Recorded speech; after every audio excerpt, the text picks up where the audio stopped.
أفرأيت الذي تولى وأعطى قليلا وأكدى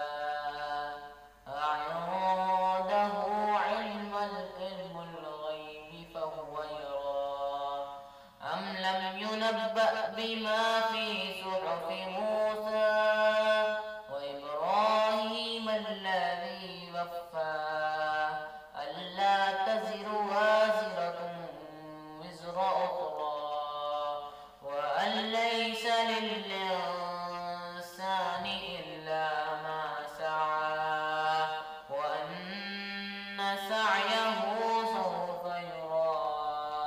ثم يجزاه الجزاء